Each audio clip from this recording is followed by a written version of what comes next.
Wait for its recording. Right. Okay, now we are recording. Okay, now it's going to be not going to be a long session. Okay, I just wanted to talk about your exam, but before that, before I talk about your exam, I want to talk about your assignment and your report. Okay, now when I look into your report, okay, it's well, it is fair enough. It is an academic report, but doesn't mean that when you do a academic report that you have to be boring. You have to be lifeless. You have to be soulless. Um, no, when we give a report, either it is a report um, to your lecturer, or is it report to your client? You are you are asking that person to spend a few minutes of his life, a few minutes of her life, to read your report, and you need to make it uh, that few minutes worthwhile for the person to read your report, to read your whatever you have written. Okay, um, you are giving a lifeless or soulless report, meaning that report without life, without a soul. And you first you ask that person to read or to spend his or her minutes, few minutes of his or her life reading your report. Secondly, you try to influence the person to agree with what you are reporting or what you are written, but you did not put in any life or any soul or passion to that report. Then the question is, why should the person, or why should his or her read the report? Okay, why should the person or the reader or the audience agree with what you are trying to say in the report? That is behavior. This is part of consumer behavior. It's part of human behavior. Because human behavior is always asking about what is it for me? Okay, what is it for me?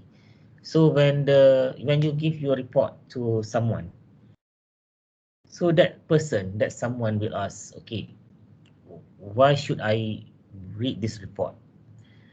What is it for me? Okay, why should I be interested with this report?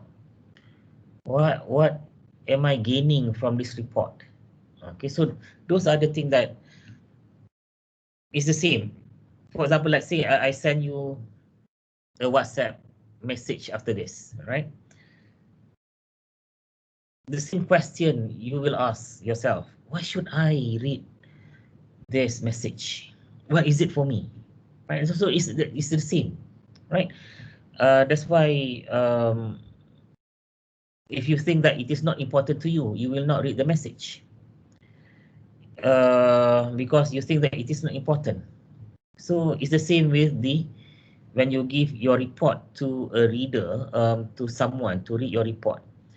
If that person think that it is not beneficial to him, then that person will say or will ask himself, why should I read this report?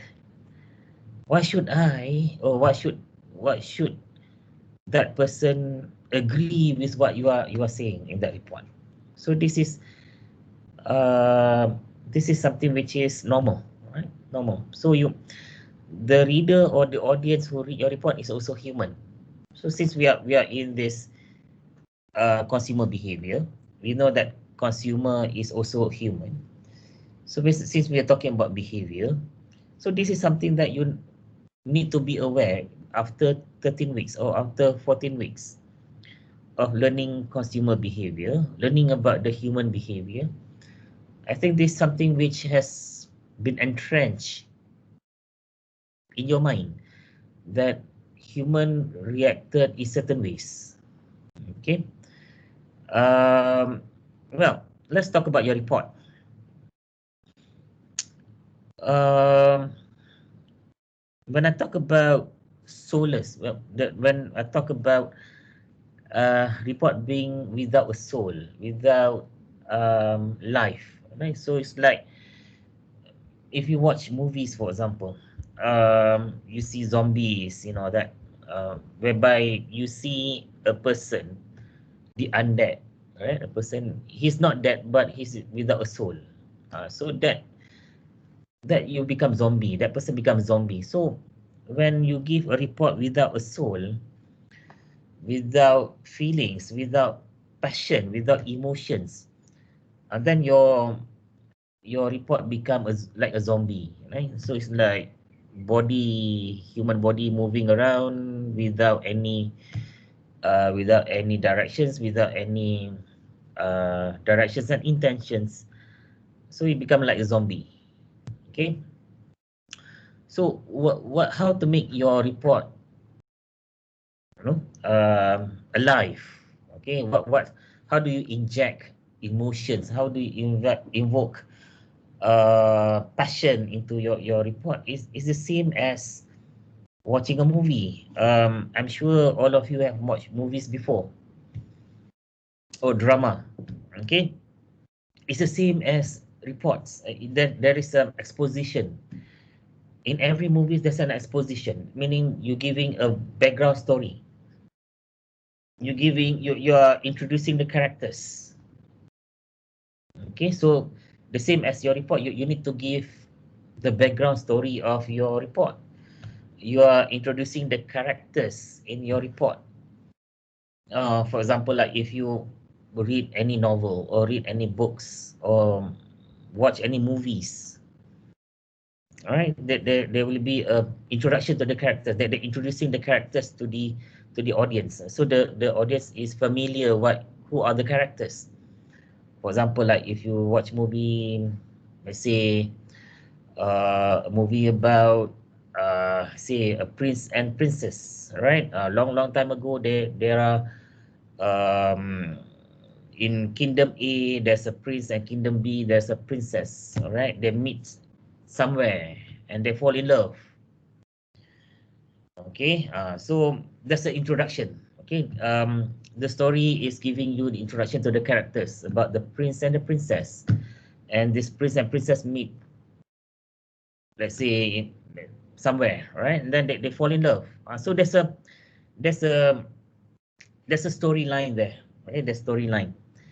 And then there would be an incident. Okay, of course, when they talk about any story without incident, without conflict, it will be a dull story.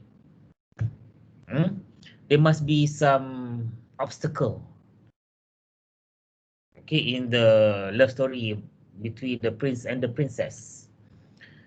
For example, there's a evil sorcerer who kidnapped the prince and put the prince into the dungeon. So you see that the graph is going up. Okay, it build up the suspense in the audience. Okay, what happened now? The prince now in the dungeon, by the imprisoned by this evil sorcerer. And then you have the princess riding her dragon, battle with the sorcerer, with the evil sorcerer. And in the battle, the princess and her dragon managed to kill the evil sorcerer. And then able to save the prince from the dungeon. Right. So that's the climax. So every story have a rising action, and every story have a climax. So the rising action is when the prince been imprisoned in a dungeon, and the climax is the battle between the princess and her dragon against the evil sorcerer. Then after the climax, then you have the falling action, right? So the princess able to save the prince from the dungeon, and they go and marry and live happily ever after. That's the resolution and the development of the story. So you see that every story have a graph, right? You need to have a conflict. The same as your report. You need to what they call this? You need to give a background. You need to introduce to the reader the background of the characters. You need to introduce to the reader the characters of your report. And then what is the conflict in your report? What makes the reader kneel into his or her chair, reading one page to another page, a page turner? Why should the audience keep on reading your report? Well, what is the incident? What is the conflict that you wanted to talk about in your report? The rising action. And what is the climax of your reports? And then what is your resolution of the conflict? So these are the things that makes your report interesting. So if you read your reports, okay, again after this, you revisit your report after this. Can you find all this in your report? What is the exposition? I think most of you have the exposition, meaning you will give the introduction. But is it enough? And then what is the incident?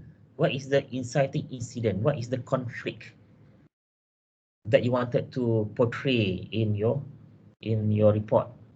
What's the conflict? What is the climax of your report? And then what is the resolution of your report? So these are the things that makes your report alive. Sometimes you may have 2 or 3 conflict. That's better. Then your graph is like the heartbeat. Kalau awak pergi ke hospital, for example, awak tengok pesakit-pesakit yang awak lihat dia heartbeat. Kalau dia hidup lagi, dia like dia heartbeat tu bergerak. Tapi kalau dia monotonous, tu dia dah mati. So most of the report is like monotonous, macam dead, mati. Alright? Sebab dia macam monotonous, dia satu line. Dia tak ada macam ada heartbeat tu, tak hidup. So this is what makes your report alive, interesting. So if you look at the next slide. Okay, next slide. The narrative. Okay, we talk about the narrative. What is your narrative in your report? Apa yang awak nak ceritakan sebenarnya dalam report awak tu? In marketing, it's also about narrative. What is your narrative? What is the message that you wanted to tell the audience? Cerita apa yang sebenarnya awak cerita? Apa yang awak nak cerita sebenarnya dalam report tu? Are you just bombard the reader with facts and figures? But what's the meaning of that facts and figures? The narrative. What is the peranan? What is the role played by that facts and figures in your narrative? Apa peranan fakta dan juga nombor-nombor itu dalam cerita awak itu? So that is the question. Apa persoalannya? Okay, because kita sentiasa membuat report akademik, maybe daripada diploma sampailah ke semester sekarang ni, peringkat ijazah. Our report is all the same. It's all monotonous. Dia macam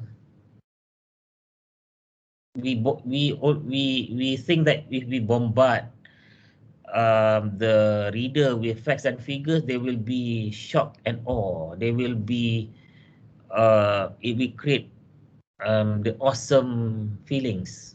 No, it's like boring. Satu campur satu dua. So what? Everyone knows that. Jumlah orang yang um, the percentage of people who make a brand selfie is 50%. So what?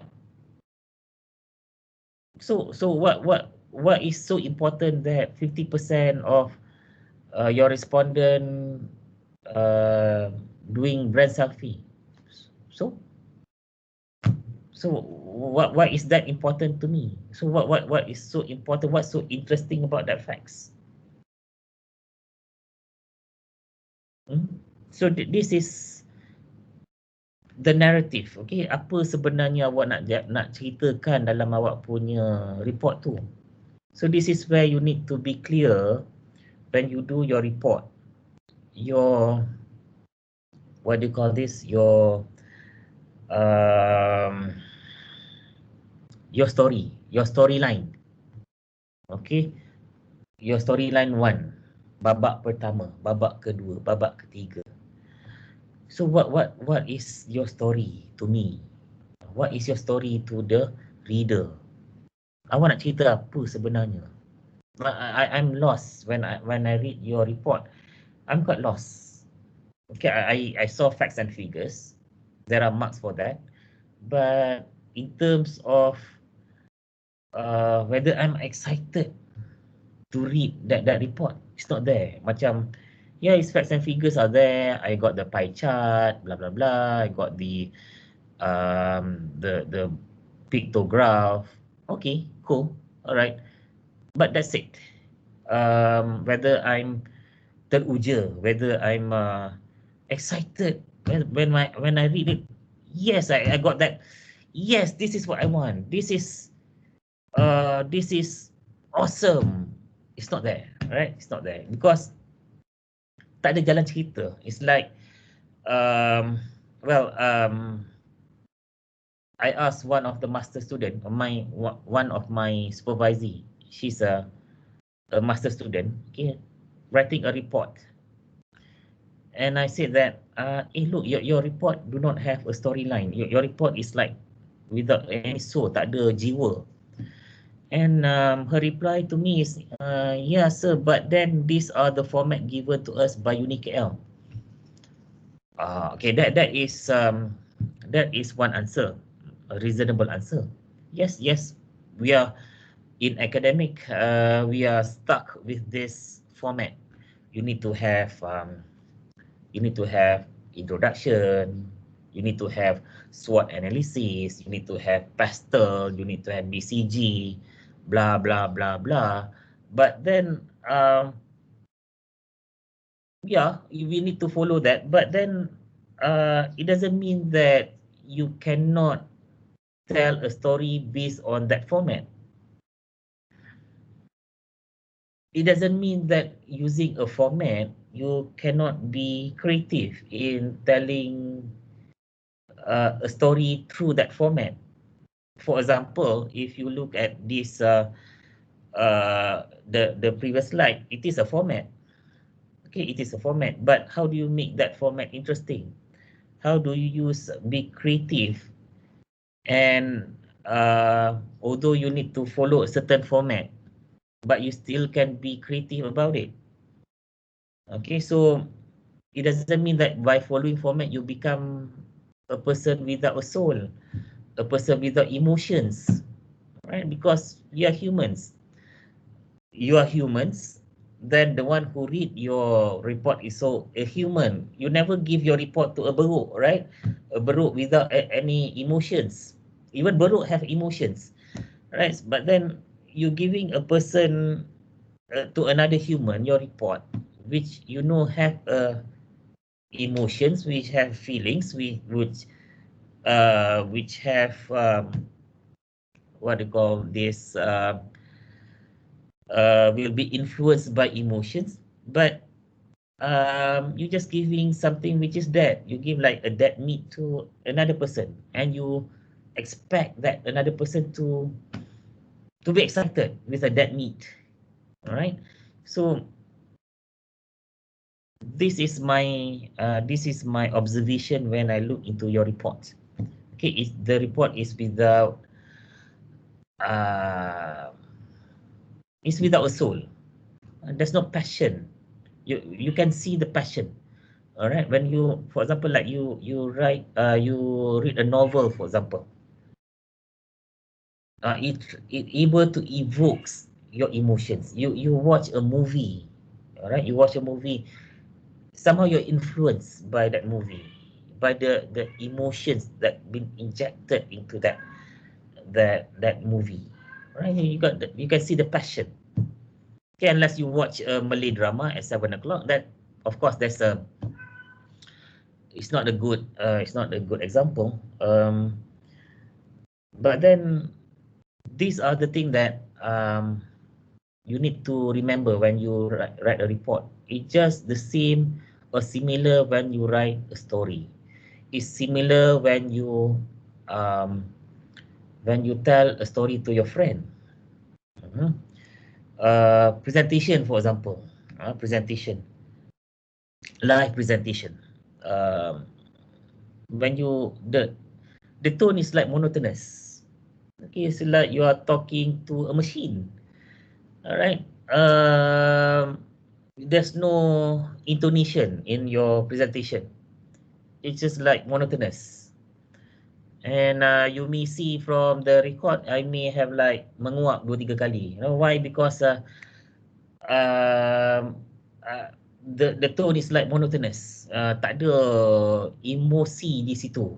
Tiadanya passion when you present tu, tak ada passion, macam tak ada perasaan. I give you one example. If you ask your friend, when you talk to your friend, are you saying macam ni, marilah kita makan lunch, nak tak? Is that the way you talk to your friend? I don't think so. There must be some intonation when you talk to your friend, right? Then your friend can hear the message, the hidden message behind your tone. Adakah awak rasa macam, adakah dia rasa gembira, adakah dia rasa sedih, that, all right? Even my cat right now have emotions, all right?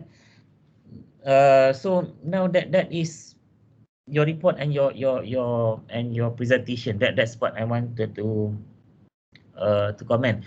Now, if you go to the next slide, okay, the conflict in data storytelling. This is one way of get your audience to be excited. Okay, your audience to be excited. There must be a conflict in data storytelling. Of course, you are presenting a data. You're presenting your um, service. Okay, the result of your service. But then, where is the conflict? All right, that you wanted to portray in your narrative. Okay, the narrative of your whole report and your whole presentation. So these are 7 conflicts in data storytelling that you may use in your reports. One is person against self, means the internal conflict. Okay, meaning that person may have doubts, may be having a second doubt, or may having doubting him or herself. Meaning there's conflict within him or her. Or there's a conflict between person with another person. Or maybe there's a conflict between person against nature, or person against society, or people against machine. All right, people against fate, or people against supernatural. So in your report on brand selfie, what can be a conflict here? Can you think of any conflict for your brand selfie that may be relevant to your report? Hmm? Anyone?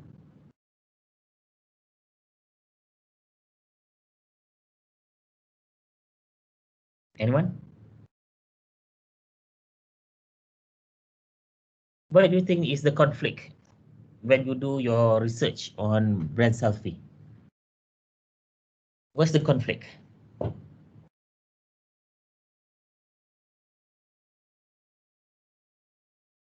Anyone? Tak ada apa-apa opinion? Tak ada pendapat? Anyone wanted to try?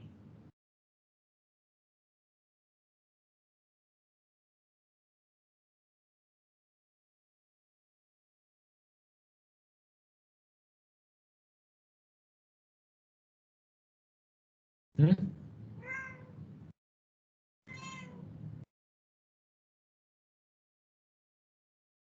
Ada? Tak ada? Emilia Sofia, ada tak?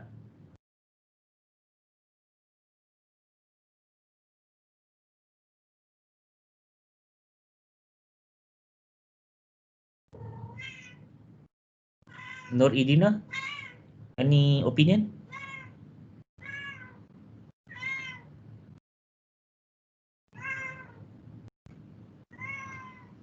Izzat Daniel, any opinion? So, are you asking about conflict about brand selfie? Yeah. Conflict, maybe uncomfortable because uncomfortable, like people surrounding yang suka orang apa? I mean like the person yang sekeliling dia tu whenever aduh macam mana nak cakap ni? Okay, how do you express yourself?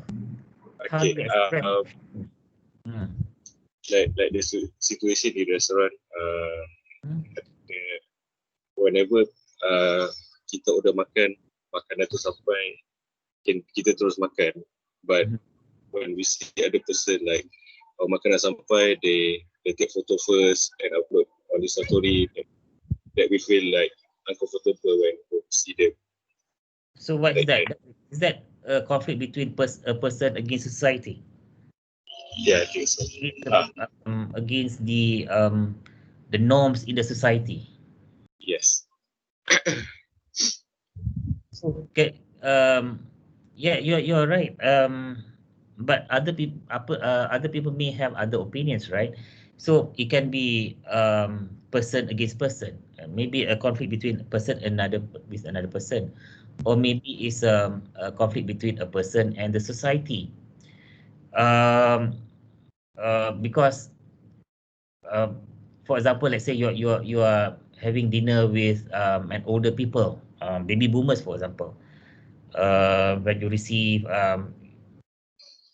foods, then you take photos and put it in Instagram, and older people may not like it. They say that no, you should eat rather than taking photos, right? So it's like it is a conflict between a person and the society, right? So these are the things that able to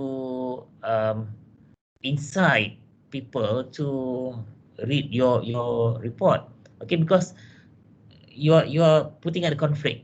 As I said, if you're telling a story and then the story without any conflict, then that story become what? Dull. There's nothing to read here, nothing to watch here. Even in the story, there's a conflict between the characters, between the like just now, like prince and the princess. If we just if that story is only about that prince and princess and the love story, and then after that they go and marry, living happily ever after. So what's the excitement in that story? There's no conflict, right? So that's the same as when you write a report. If there is no conflict, if nothing for the reader to be excited about your report, then you ask, why I didn't get a good marks for my reports, why I didn't get a good marks for my presentation. Why? Because one of the explanation is,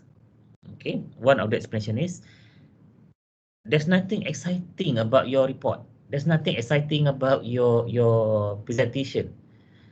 Nothing to shout about. Nothing to for the reader to be excited about your report.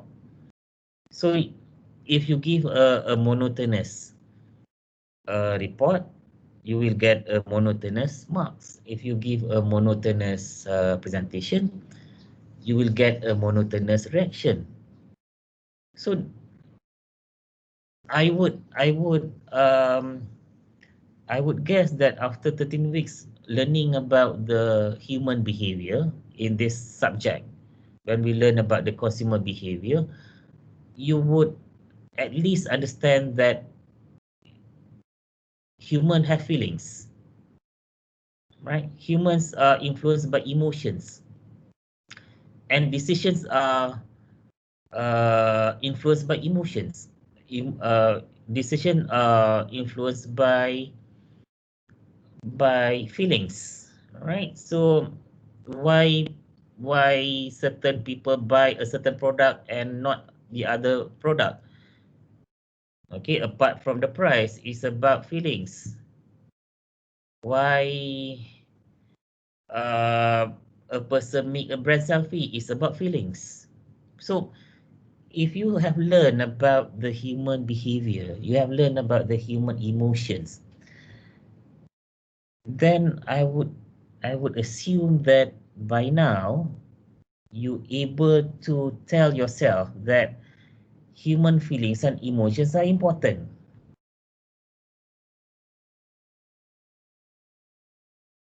Even in your subjects, even in your exam, even for your as mundane as your academic report, as mundane as your um, as mundane as your final report, for example. So these are the things that I need to comment on your report and presentation. All right. So I hope after this, okay, when you give a report for any subjects, for any and future in your career, when you go out there, okay, in your career, you wanted to present and wanted to give report to your client, um, to your boss, for example. This principle still applies. All right, you give a dull report, a mundane report, then you get a mundane reply. You give a dull and mundane, a robotic or zombie-like presentation, you get zombie-like response. So that's the thing that I need to stress on you on this. Um, but then if you think that I made it up, okay, it is only Sharin think that your report need to be full of passion. Only Sharin think that a report or presentation need to be full of life. Um, perhaps, but if you wanted to be better, okay, if you wanted to be better in your report, in your presentation, you may wanted to invest, you may wanted to buy this book. I'll put it in the chat, okay, the title and the author. You can go and get this book, all right, from Amazon. Okay, you go Amazon and then you can buy this book, the data storytelling workbook, all right, by Anna and Aria.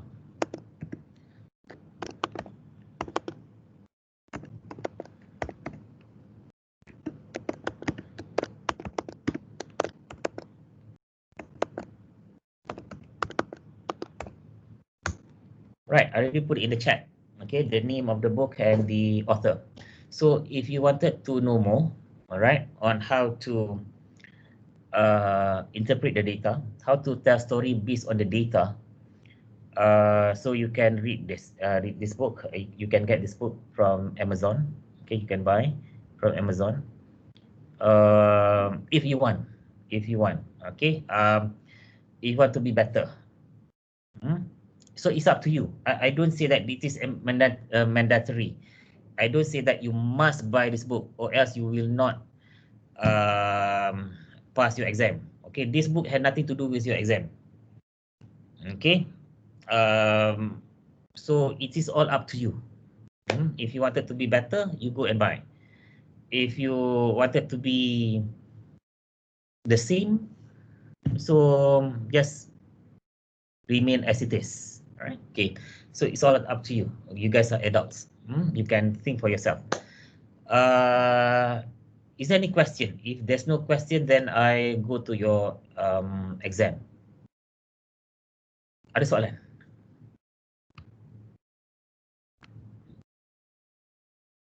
Ada soalan tak? Kalau tak, saya pergi terus pada exam awak.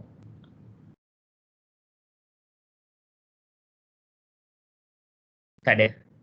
So now we go to the exam. Right, exam. Okay, first for your exam, there will be, or you only need to concentrate on 2 chapter. Okay, 2 big chapter. Okay, chapter number 1, which you need to concentrate, is the consumer journey through the world of technology. Now, under this topic, in this topic, you need to be able to tell what is quality. All right, because in this topic, the first part of this topic, we talk about quality. Why? Because this topic is about post-purchase. Okay, post-purchase, meaning when after you buy the product, you look at the quality and you make evaluation. Okay, you make evaluation. So first thing first, you need to know what is the meaning of quality. And then how do you make the evaluation, the post-purchase evaluation?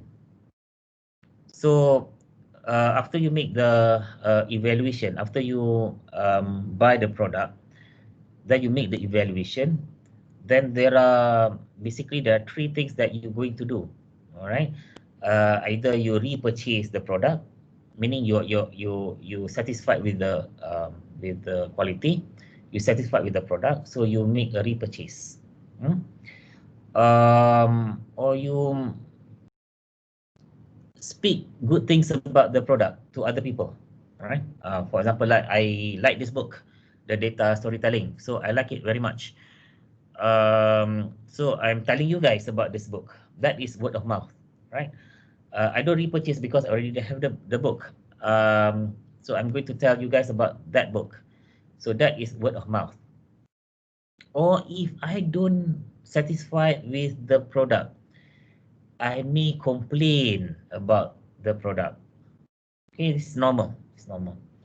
But then on complaint, you must be able to tell what is the cause of complaint. Why people complains? Okay, what trigger people to complain? Because to complain is a very hard thing to do. You need to write. You need to put in your social media. Take some time to complain, or you write to the company complaining about their product. It requires a lot of effort. It requires a lot of time. So why people complain? Okay, so you need to be able to tell what caused people to complain. And then for the companies, okay, for the product owner, how do you deal with this complaint? How do you turn the negative to positive? How do you turn from dissatisfied customer to satisfied customer? How do you reassure that the complainant doesn't um, uh, push the nuclear button, means explode. Okay, explode and tell other people negatively about your product. So how do you deal with this complaint? How do you make sure that it is a genuine complaint from fake complaint, meaning a complaint which for the sake of complaining, haters. Okay, haters. Haters ni dia awak buat apa pun tak betul bagi dia. Alright. So, but then apa yang dia complain tu may not have a substantive merit. Tak ada merit. Dia complain sahaja. Tak ada merit langsung. Just for the sake of complaining. So how do you differentiate between a genuine complaint from this unsubstantiated complaint from the haters? Okay, this hater you can just ignore, but then the genuine complaint, how do you handle them? So these are the things that you need to be aware of. And then you need to look at the dissonance and consonance. What cause post-purchase dissonance? Okay, what is the gap between your expectation of the product, right, and then the reality of the product? Meaning, before you buy a product, you have some expectation. Then after you buy the product, you use the product, then the reality bites. Then you know, oh, actually, your expectation and the reality may not. There's a gap between the reality and your expectation. So that's why you have the dissonance. Okay, the gap. So what is this dissonance? Okay, how do you minimize the gap between the reality and the expectation? Those are the things that you need to understand. And then we talk about the use of technologies, the use of AI and drones, right? And then the use of AR and VR, and the use of big data and analytics. Okay, what can we use the big data analytics to our advantage as a marketer? Is it helping predicting the complaint? Is it looking at the pattern of the consumer behavior? Okay, these are the things that you need to do lot of research on. And the platform and blockchains, for example, how do we use platform blockchains to our advantage as a marketer, as a product owner, as the brand owner? How do we use all this? How do we use all this technology to our advantage? So these are the things that you need to understand. You need to do a lot more research on. Right. Is there any question about this topic, consumer journey through the world of technology? Ada soalan? Ada soalan? Tak ada? Alright. So look at the next slide. Okay, the last slide. Okay, the next topic or the second topic that you need to do your revision for your exam is innovation and digital technologies. So when we talk about innovation, you need to know what is innovation. Okay, what is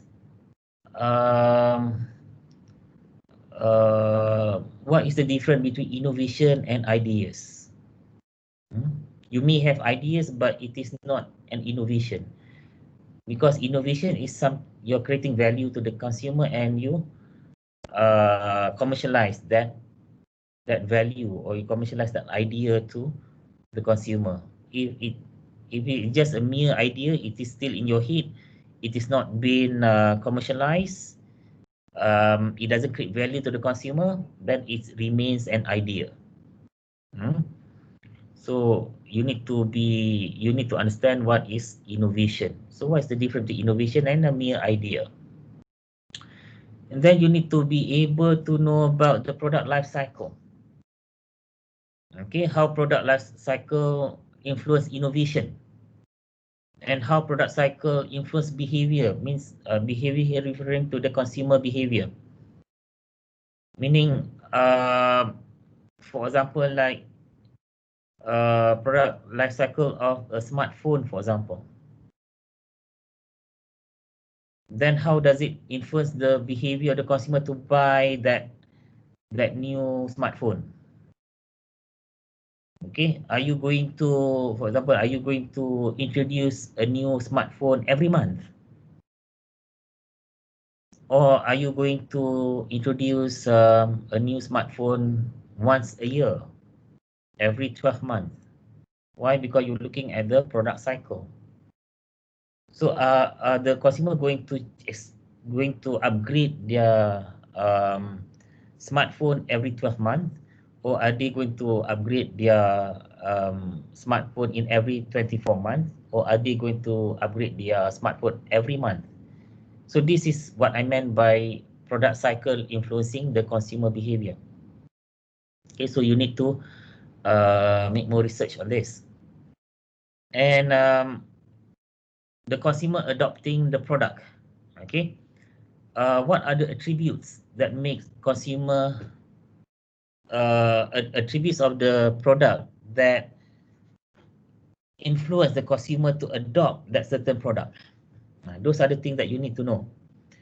And then you need to be well versed with the models, various models of adoption and diffusion process. IDA model, adoption process model, hierarchy of effect model. Go and read all those things. Baca semua. And then categories of innovation adopters. Innovators, laggards, early majority, early adopters, all those things. Go and read those things. And then as a marketer, how do you approach when you wanted to approach and you wanted to launch a new product? What is your marketing approach? Okay. All those things kena baca juga. You need to be well versed on this. And then what are the resistance to innovation? What makes consumer resist, tak nak bertukar kepada ataupun tak nak menerima innovation, tak nak berubah?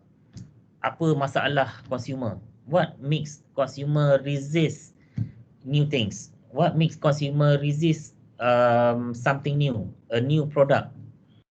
Mengapa kadang-kadang pengguna tak nak membeli barang yang baru ataupun tak nak menggunakan teknologi yang baru?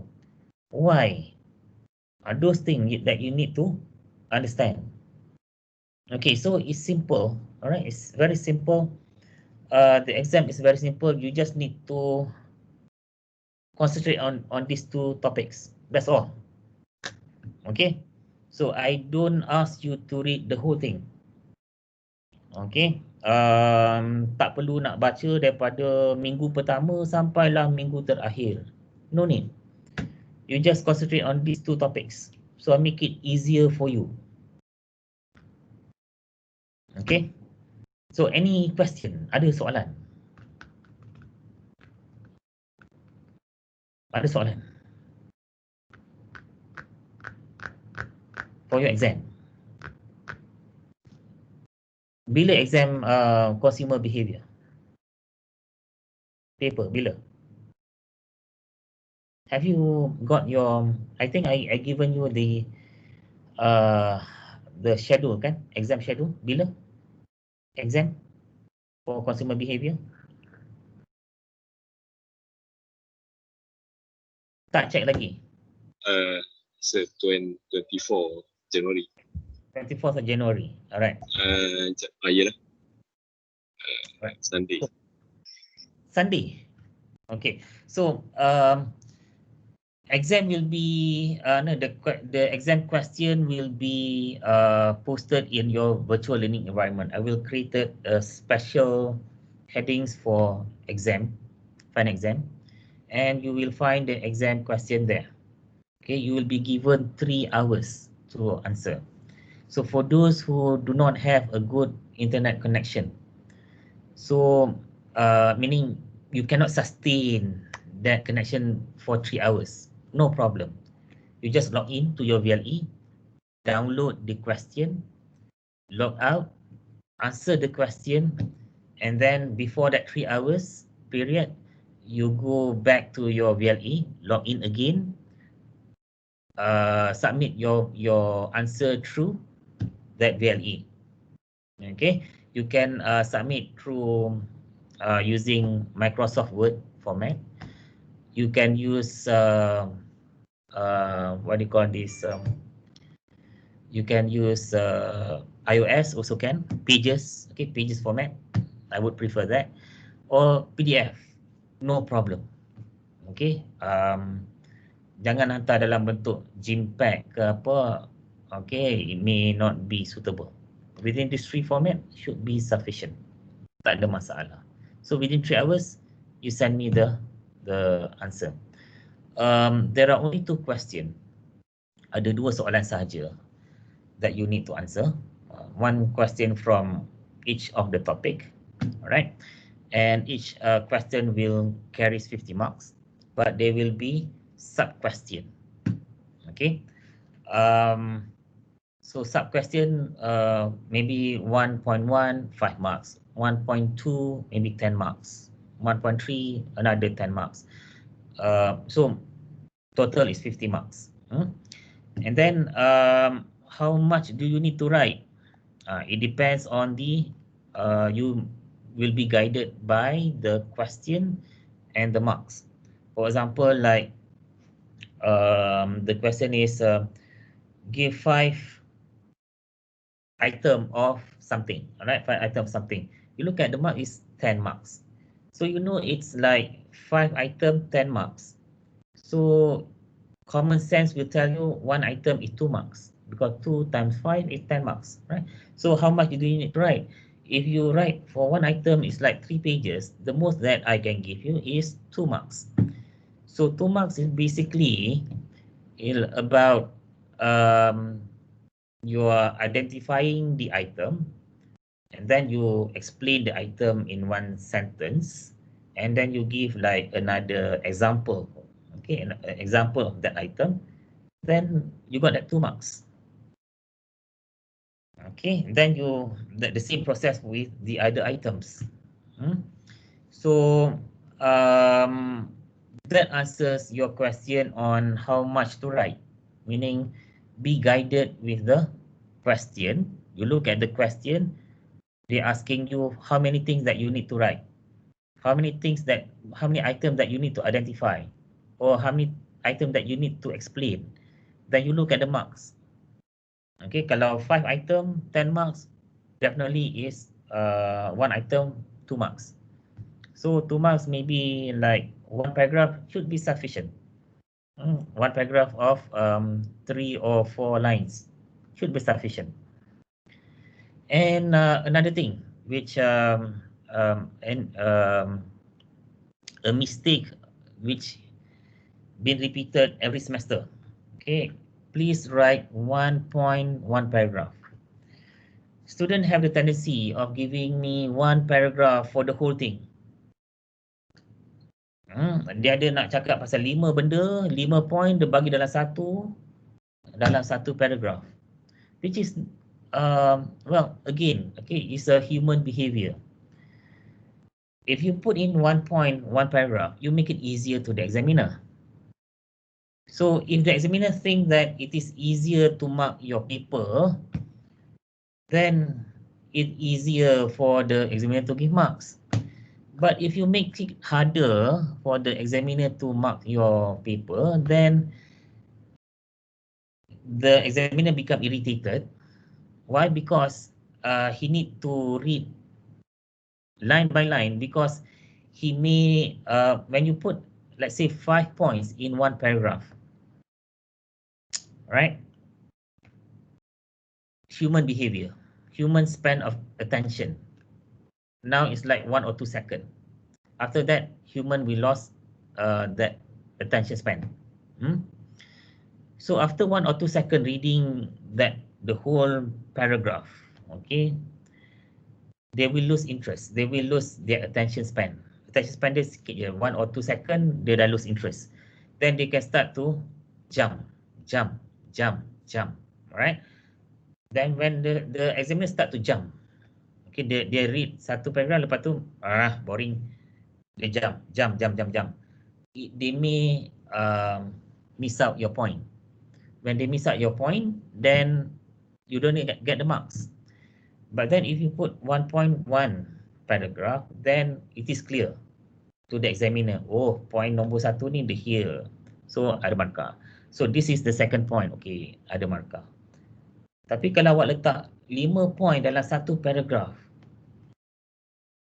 then you get the examiner to find those 5 point in that one paragraph. The examiner may miss out your point. Mungkin dia jumpa 3, lalu lagi 2 dia terlepas. Ataupun dia rasa macam hanya ada 3 je, sebab dalam satu paragraph tu dia rasa macam ada 3 point saja, walaupun dia baca every line, tapi dia rasa macam oh, benda tu tak ada pemisahan, tak ada some boundaries. It's all the same. That the whole paragraph talking about the same point. The idea of that paragraph talking about one point, lagi teruk. Okay, maksudnya you dapat awak tulis satu page tu panjang-panjang, awak dapat 2 point. Why? Because the examiner when they read through, they think that the whole paragraph about one point, about one idea. Then you got 2 marks. Then you lose out 8 marks. Okay, so again, it's consumer behavior. It's not consumer. It's a human behavior. All right, you make it easy to the examiner, so the examiner make it easy for you. You make it hard to the examiner make it hard for you. Normal human behavior, right? Okay. Soalan kedua, boleh tulis ke? Boleh tulis guna tangan ke? Ataupun kena type? It's up to you. Okay, it's up to you. Tapi kalau you use handwriting, make sure I can read your handwriting. Kalau awak guna type, okay lah, saya boleh baca. Tapi if you write, then you scan, you send me PDF, make sure I can read your handwriting. Itu sahaja. Enggak ada soalan lain? Soalan? Tak ada?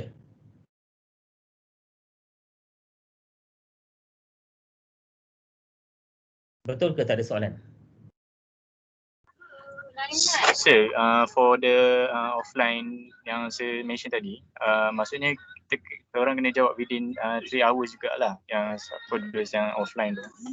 Yes. Maksudnya awak start 3 jam tu, awak masuk, awak downloadkan soalan tu, lepas tu awak jawab, dan within 3 hours, sebelum 3 hours tu awak hantarlah, awak submit lah you punya jawapan. Maksudnya awak kena login balik lah. Saya cakap tadi, kalau you cannot sustain your internet connectivity tu within 3 hours, awak nak save awaknya data. Okay, saya benarkan awak login awal, login masa 3 jam tu start, awak katalah start 9.12. Pukul 9 awak login. Dah login, awak download the soalan. Lepas tu awak log out. Why? Because internet problem. Awak tak boleh berada dalam VLE tu 3 jam. So awak keluar, awak jawab, and then within 3 hours sebelum pukul 12, awak pergilah masuk balik, then login and then hantarlah within that 3 hours. Okay sir. Thank you sir. Itu maksud saya. Bukannya maksudnya awak masuk keluar, masuklah awak can ambil 1 hari untuk menjawab. No. You still have that 3 hours. Okay, to answer. Soalan dia walaupun 2 soalan, tapi dia akan ada very short article. You read the article, then you answer the question.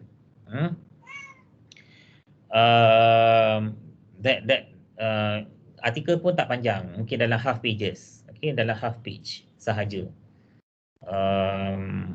Untuk consumer behavior, saya just bagi short article. Saya tak bagi artikel yang panjang. Okay, untuk ANP saya bagi artikel yang panjang. Tapi for consumer behavior, I know it's quite tough. The question is quite tough, so I give you a very short article, half pages article. You read, then you answer the question.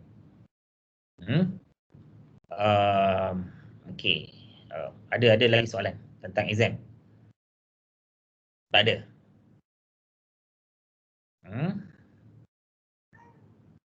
Ada tak?